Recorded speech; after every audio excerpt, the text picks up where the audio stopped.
Abrimos una nueva edición de Café Financiero con toda la información necesaria para manejar mejor nuestro dinero. Hoy vamos a hablar de planes de salud, de cuáles son las empresas de medicina prepaga con los planes más económicos.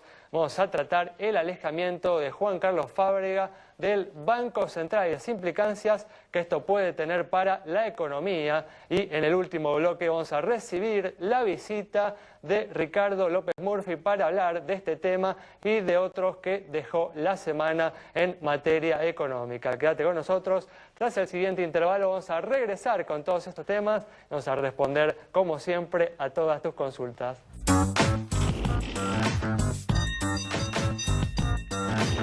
Hoy estamos aquí sin la presencia de nuestros colaboradores habituales de Yamila Escala y de Santiago Chelala, pero están con nosotros Verónica Dalto y también Julián Siri, quien van a estar hoy tratando todos los temas económicos que ha dejado esta última semana. ¿Qué tal? ¿Cómo andan? ¿Cómo te va? Hola, Vero, ¿qué tal? Gracias por venir de nuevo. Y vamos a arrancar con todas las noticias que tenemos para hoy y definitivamente la noticia excluyente de esta última semana ha sido la renuncia del presidente del Banco Central, Juan Carlos Fábrega, y su reemplazo por el presidente de la Comisión Nacional de Valores, Alejandro Banoli. Julián nos va a brindar información sobre este tema, sobre lo que puede suceder en los próximos días a partir de esta nueva designación. Bien, creo que la noticia no nos sorprende en cuanto a la renuncia de Fábrega. Era algo que se venía barajando muchas veces como rumor en el mercado, por lo menos en los últimos 2 meses. La realidad es que se concretó luego del discurso del martes de la Presidenta respecto a operadores financieros que estuvieron, digamos, jugando en contra de lo que es la paz cambiaria un poco. Recordemos que había tensiones prácticamente desde el inicio, ¿no?, de la gestión entre el presidente del Banco Central y el ministro de Economía, ¿no? Exacto, había una fuerte pulseada respecto a lo que es la política monetaria que acompañe al resto de la política económica. La verdad es que Juan Carlos Fábregas prefería una situación de tasas más altas para controlar el tipo de cambio. En cambio, Kicillof prefería una situación de tasas bajas y un crédito más amplio para reactivar la economía. Parece ser que la pulseada la ganó específicamente Kicillof y colocó a alguien que uno a priori no pensaría que sería un soldado suyo en términos de lo que sería un camporista hecho y derecho, pero alguien que responde o tiene una línea de pensamiento más congruente con el resto del equipo económico. Y Julián, ¿qué están esperando en los mercados que traiga, ¿no?, esta nueva gestión de Alejandro Banoli? Bien, a priori se esperaría una situación en la cual haya un férreo control a lo que es todo el mecanismo del dólar paralelo y el dólar a través de los sistemas financieros. Eso es el dólar bolsa y el dólar contado con liquidación. Específicamente ya el viernes de esta pasada semana se vio mucho más control en lo que es el dólar bolsa, con disposiciones de facto, digamos, nada escrito, pero bajo amenazas de, llegado el caso, operar, tener que ajustarse a ciertas consecuencias. Recordar que el jueves suspendieron de operatoria a la casa de bolsa, a la sociedad de bolsa del Banco Mariva. Es una primera advertencia como para atemorizar al mercado de hacer movimientos. En el camino se vio, especialmente en el dólar bolsa, que cayó tanto el dólar bolsa, perdónenme, como el contado con liquidación, cayeron 1 peso, bastante fuerte. Fue acompañado por una caída fuerte también del Merval, que se desplomó casi 16% en 2 días. Y después hubo un rebote el viernes, específicamente del contado con liquidación, que dejaron de hacerlo en bonos y se canalizó todo a través de acciones. En ese caso, el Merval rebotó y también el contado con liquidación, que cerró la semana en 15 pesos con 10. Por eso, en definitiva, podrá haber mayores controles, una mayor represión de los mercados cambiarios, pero en el fondo da la impresión de que no va a cambiar nada importante o no va a cambiar nada demasiado. Acá hay que decir, ¿no?, lo siguiente, que lamentablemente la presencia de Juan Carlos Fábrega en algún momento se había interpretado como una garantía de racionalidad dentro del gobierno. Realmente en los últimos meses ya no aportaba esto, ¿no? Había quedado claro desde un principio que si no se formulaba un plan económico sólido, consistente, integral, ¿no?, que no solo contemplara el Banco Central, sino al resto de las áreas de la gestión económica para revertir, ¿no?, la situación. Sí, está claro. La realidad es que por lo menos yo pienso que el plan económico está agarrado, pero Sumándole a eso, lo peor que te puede pasar es tener batallas o confrontaciones internas que generen ruido y mayor desconfianza y te jueguen las expectativas en contra. En este caso, la pelea Kicillof-Fábrega era eso lo que estaba generando, con lo cual alguno de los dos iba a tener que perder. Y de esa perspectiva es sensata la decisión justamente, por lo menos, de unificar el mensaje, ¿no? Estamos claros, si después lleva a cabo las ideas que tiene pensado Kicillof, yo creo que va a dar resultados negativos, pero bueno, eso está en la realidad, en el tiempo, para ver si se confirma. Muy bien, perfecto. Bueno, vamos a cambiar de tema y como anticipamos ahora, vamos a hablar de planes de salud, de cuáles son las empresas de medicina prepaga con los planes más económicos de nuestro mercado. Sí, Alejandro, este mes nos recibió con un aumento del 7,5% en los costos de medicina prepaga. A las empresas les resultó insuficiente y generó un conflicto con los organismos del Estado, pero eso en nuestro bolsillo pesa. Así que hoy les vamos a mostrar cuáles son las empresas que ofrecen los servicios más baratos para un adulto de 40 años y para un grupo familiar de 4 personas. Así que en caso de un adulto de 40 años, los planes más económicos son los de Medicus, Hospital Británico y SMG por 1.174, 1.198 y 2.290 pesos por mes. Galeno y Staff Médico por 1.312 y 1.328 pesos. Luego seguirán el Hospital Alemán, el Italiano y OMINT por 1.335, 1.370 y 1.403 pesos. Semic y OSDES por 1.415 y 1.850. Luego, para un grupo familiar de 2 adultos de 40 años y 2 chicos, sería Medicus, SMG y Galeno por 3.025, 3.042, 3.217, Hospital Alemán y Hospital Británico por 3.268 y 3.275 pesos por mes. El Hospital Italiano y Staff Médico por 3.297 y 3.309, OMIN, Semic y OSDE 3.336, 3.422 y 4.380 pesos.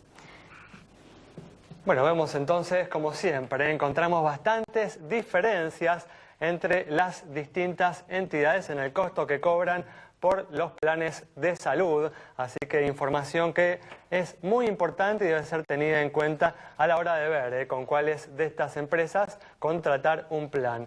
De esta manera cerramos este bloque. Quédate con nosotros. En instantes estamos nuevamente de regreso.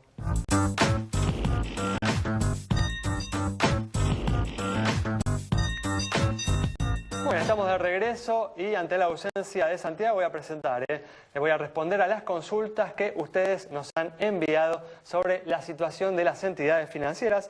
Por ejemplo, tenemos la consulta de José sobre el BST, lo vemos a continuación aquí en la pantalla. La entidad tiene un patrimonio de 178 millones de pesos, depósitos de 1.184 millones y ha tenido en el último ejercicio resultados positivos por 14 millones de pesos. La entidad presenta indicadores en línea con el promedio del sistema financiero, así que le asignamos una cara sonriente.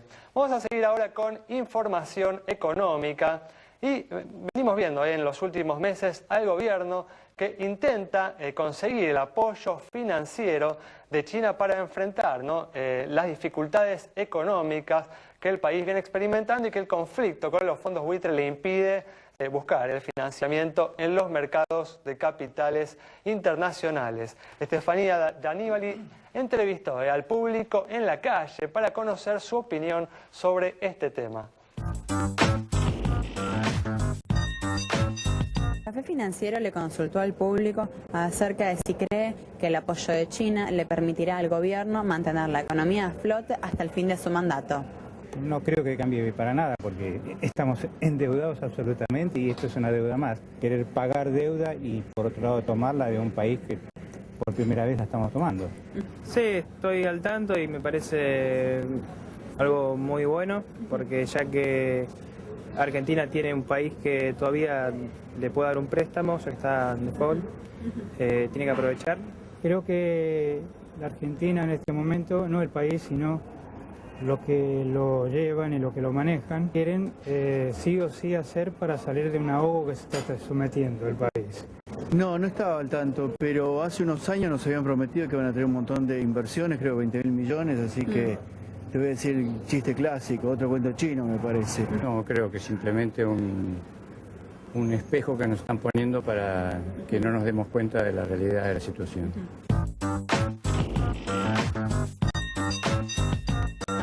Así que por el momento, ¿no?, la contribución de China viene siendo bastante limitada. Habrá que ver si más adelante los fondos comienzan a fluir en forma más abundante y cuáles son, ¿no?, las concesiones que da el gobierno argentino a cambio, ¿no?, de este apoyo de China. Sí, es cierto, ha sido a cuentagotas hasta ahora y escuché allá, creo que la semana pasada, algo que marcaron que tenían razón, digamos, lo que vos marcabas, cuáles son las concesiones que hay que dar. La realidad es que no perdamos el horizonte, no veamos el norte en este caso. Digamos, China está asentando en teoría una base militar en el sur. Imaginen eso si lo hiciese alguien relacionado al FMI que tanto denostan, Estados Unidos, Alemania, cualquiera de estos países que ahora pasan a ser los Además, malos. indudablemente el costo que nos va a cobrar China por esos fondos es mucho más alto que nos cobraría el FMI si, como hace algunas semanas dijo acá, sugirió Jorge Todesca, la Argentina realmente va y firma un acuerdo con el fondo para conseguir apoyo financiero al organismo. Está más que claro, digamos, acercarse a China, acercarse a inversores como Soros, que tienen una fama de ser lo que ellos mismos catalogan buitres, llegado el caso, no va a ser a costo gratuito o costo incluso tanto o más barato que el que serían las otras alternativas. Así que no es de sospechar, puede ser que lleguen esos influjos, pero hay que preguntarse qué es lo que nos va a terminar saliendo. ¿Cuál es el costo? Exactamente. Bueno, vamos a continuar con el repaso de lo sucedido en los mercados. Y ahora vamos a hacer un breve repaso por lo sucedido a nivel internacional. Hubo noticias positivas, por ejemplo, en Estados Unidos, ¿no? Sí, ha sido una semana que empezó bastante movida, más que nada, de nuevo, por conflictos geopolíticos. Se reanudaron los combates en Donetsk, ahí en Ucrania. Por otro lado, varios países se empezaron a sumar a esta alianza que está bombardeando a ISIS en Irak.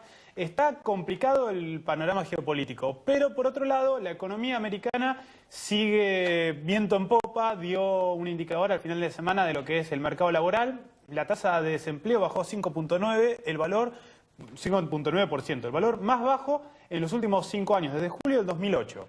Es un dato a tener en cuenta. Y compensó la mala onda que generó un dato de la producción industrial el día anterior, que había caído 10%, el valor la variación mensual más alta desde que se creó ese indicador en el año 92. Sin embargo, era más que nada por las órdenes en el sector aeroespacial, que sacando eso son simplemente variado 0,1% negativo. Julián, dicho sea de paso, el buen dato de los Estados Unidos puede terminar siendo negativo para nosotros si en algún momento regresamos a los mercados de capitales internacionales, porque puede indicar una inminente suba a las tasas de interés en Estados Unidos, ¿no? Sí, no nos confundamos, ya lo estamos pagando. Miren los commodities que son nuestras principales exportaciones. Acá tengo los datos. La soja en el año acumula 33% de baja, el maíz acumula 27% de baja. Ya estamos pagando los costos de esa mejora y de todas las políticas monetarias restrictivas que está aplicando la Reserva Federal. El cambio de las condiciones internacionales, como se dice. Bueno, vamos a cerrar este bloque como hacemos siempre, respondiendo a una última consulta de ustedes, en este caso sobre la situación de una compañía de seguros. Sí, para responder a Carla, que nos consultó por la empresa Chubb Seguros, una compañía que a nivel global está ofreciendo una cobertura para la industria de biotecnología y de biocombustibles, es decir, industrias que transforman residuos en derivados del petróleo. Así que le vamos a responder a Carla. Tiene un activo por 654 millones, un pasivo por 441 millones, lo que le da un patrimonio de 212 millones, generó resultados por 66 millones, primas por 378 millones e informa 194 juicios. Dado que son indicadores que condicen con el promedio del mercado, le otorgamos la luz verde de nuestro semáforo. Y recuerden que nos pueden hacer consultas al Twitter, @cafefinanciero o al Facebook. Muy bien, cerramos de esta manera el bloque. Quédate con nosotros. En instantes vamos a estar dialogando con Ricardo López Murphy sobre los temas más importantes que ha dejado esta última semana en materia económica.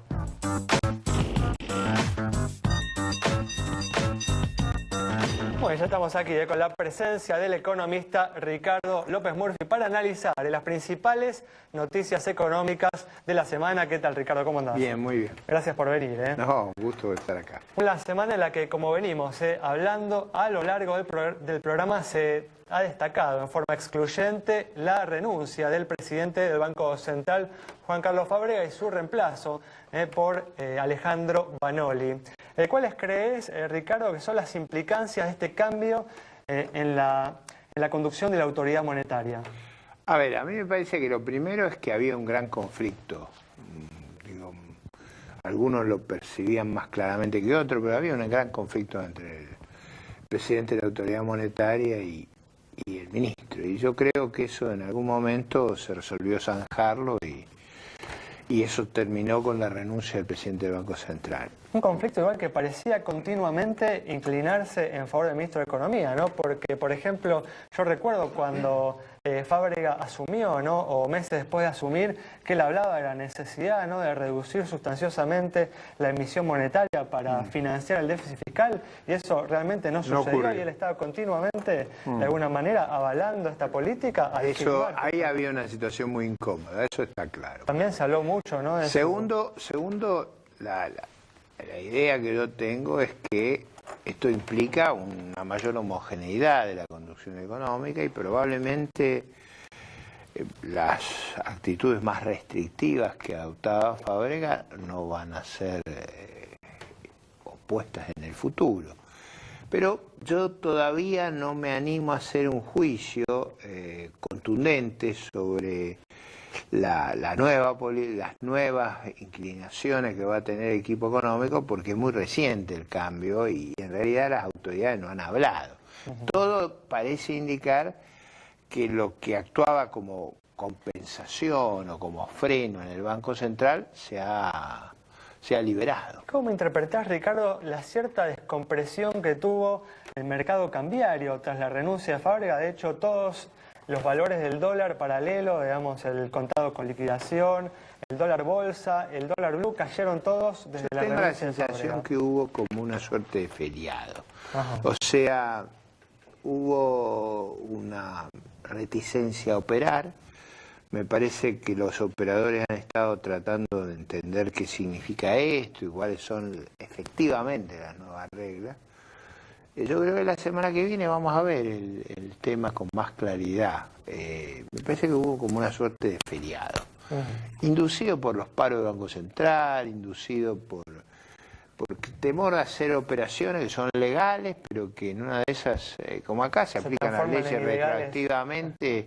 Acá hay riesgos. Entonces, yo creo que una cosa que es muy negativa es ¿cuántos presidentes del Banco Central llevamos? 4. Es una si no más, creo que este es el sexto, en verdad. Es un ritmo de cambio, la verdad, muy delicado, ¿no? O sea, eso no es habitual.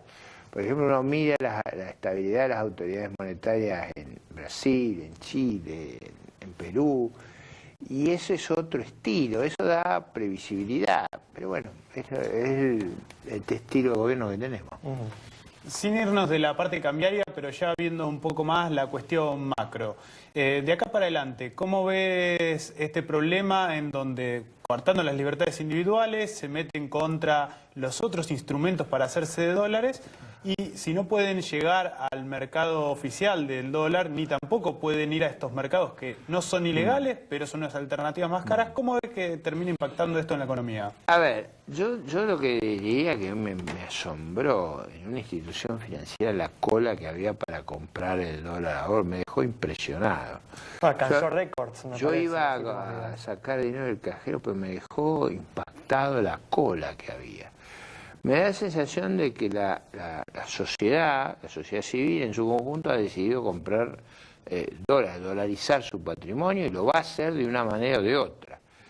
Y yo creo que eso está muy relacionado a una expectativa de creciente inflación y de una, digamos, potencial incumplimiento Igual, Ricardo, de los compromisos del gobierno. Que la gente compre dólares a 8,50 si después puede ir a una cueva y venderlos por 15 por supuesto, o 16 pesos, ¿no? Simplemente constato un hecho que me impresionó por la magnitud de la cola.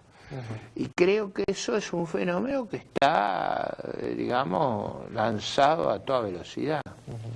Y me gustaría saber tu opinión, porque si bien se aprobó el Código Civil, que recién rige en el 2016, he escuchado varios legisladores oficialistas que expresan cierta simpatía de poder aplicarlo antes. ¿Lo ves como algo real o no? Más que nada por esas cláusulas asociadas al dólar. Bueno, eso es lo que es terrible. Ahí está esa cláusula de que digamos que para los bancos estarían obligados a devolver los depósitos en dólares, y los préstamos que hacen con los depósitos se podrían especificar. Eso eso no es serio, digamos. A mí me parece un planteo no serio. Y yo creo que fue muy malo el fallo de especificación. Yo creo que hizo mucho daño el fallo de la Corte sobre especificación. Si a eso le agregamos que ahora una parte del balance se puede especificar y la otra no, no hay banco que pueda aguantar bajo esas reglas. Yo la verdad que lo encontré muy desafortunado. Yo hubiera querido que este debate del Código Civil, que tan importante, hubiera respetado los procedimientos.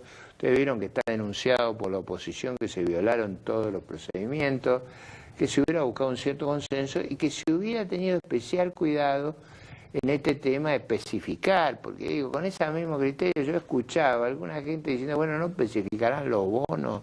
Entonces digo, eso, a mí me parece que todo eso no nos hace bien. Como no nos hace bien, esos comentarios que yo, la verdad, lo he hecho varias veces en público, lo voy a volver a hacer ahora, que no hable la máxima autoridad del Poder Ejecutivo sobre si va a haber devaluación o no va a haber devaluación, y sobre si hay que comprar dólares o no hay que comprar dólares. Cada vez que las autoridades han dicho no hay devaluación y no compren dólares, la gente lo decodifica al revés. O sea, la gente cuando dice no compren dólares dice así dejamos comprar a los amigos. No, es al revés, no hay que hablar de ese tema. Sí, sorprende que no existe un programa económico de ningún tipo, eso es realmente la sorpresa. Bueno, yo creo que sería muy bueno, por ejemplo, para que el presupuesto, ustedes vieron lo que fue la presentación del presupuesto, son números ridículos.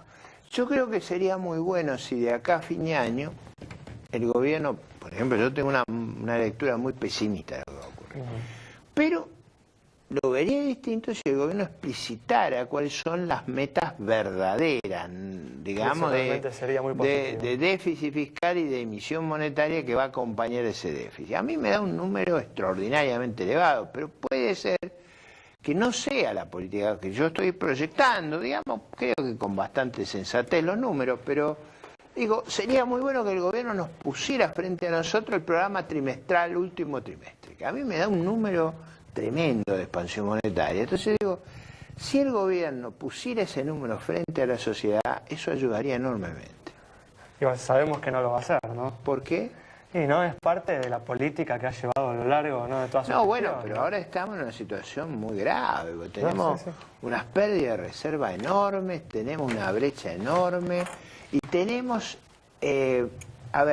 especulaciones sobre lo que hay que emitir de acá a fin de año que son muy complejas, digamos. Entonces, si hubiera una clarificación, mire, nosotros vamos a emitir, digamos, para decir un número, 100.000 millones.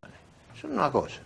Vamos a emitir 75.000, es otra cosa. No, te digo, eso es muy importante y yo lo hago, no lo hago hasta como polémicamente, lo hago como el consejo que le doy a la Presidente, le doy el consejo al ministro. Ahora, si se ponen los números sobre la mesa, probablemente haya menos angustia, menos riesgos, menos cobertura. Yo no creo que haya nada más eficaz para parar la corrida y la brecha que poner los números. Ahora, los números de verdad, no volar.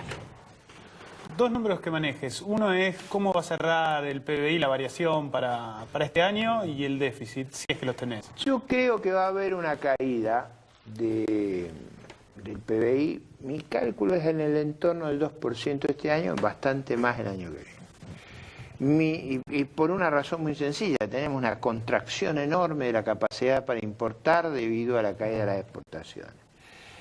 El déficit a mí me parece que está cerrando, incluyendo los intereses y excluyendo las transferencias de seguridad social y de Banco Central, porque eso, haciendo bien las cuentas, a mí me da alrededor en el entorno de 250.000 millones. Muy bien, bueno, Ricardo, tenemos que cerrar acá, nos quedamos sin tiempo. Muchas gracias por haber venido.